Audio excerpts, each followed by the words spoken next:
Good morning everyone. আমি এখন যাচ্ছি স্টোরে। আমাদের রথযাত্রার যে পুজোটা হবে, আমাদের স্টোরে উদ্বোধনের যে পুজোটা সেটা আজকে হবে। আমি আগের ভিডিওতে মেনশন করেছিলাম আজকে আমাদের লক্ষ্মী গণেশের পুজো হবে। তো সেই জন্য আমি এখন যাচ্ছি, গিয়ে সব কিছু অ্যারেঞ্জমেন্ট করছি। ঠাকুরমশাইয়ের খুব সকাল সকাল আসার কথা ছিল, কারণ আমাদের এখানে পুজো করিয়ে তারপর অন্য জায়গায় পুজো করানোর কথা, কিন্তু উনি 1 ঘন্টা লেট। তাতে আমার ভালোই হয়েছে, আমি হাতে অনেকটা সময় পেয়েছি গোছানোর জন্য। একা হাতে সব কিছু গোছালে যা হয়, এখানে পুজোর ফল কেটে সব কিছু গুছিয়ে আমার অনেকটা সময় লেগে গেছে, কিন্তু ঠাকুরমশাই আসার আগেই আমার সব কিছু গোছানো হয়ে গেছিলো। এটাই একটা শান্তির ব্যাপার। পুজো করলে মনের মধ্যে একটা আলাদা শান্তি কাজ করে। মনে হয় যে সব দুঃখ কষ্ট এই পুজোর মাধ্যমে শেষ হয়ে গেল।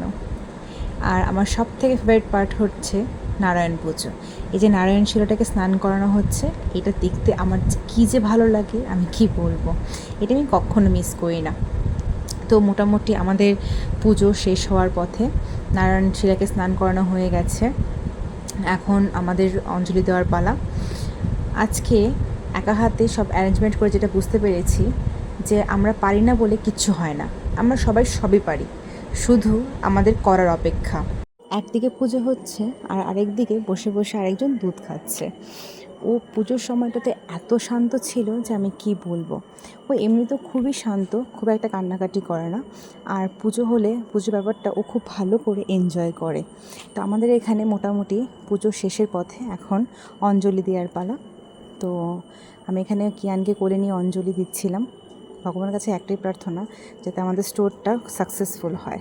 সবাই এই প্রার্থনাই করো।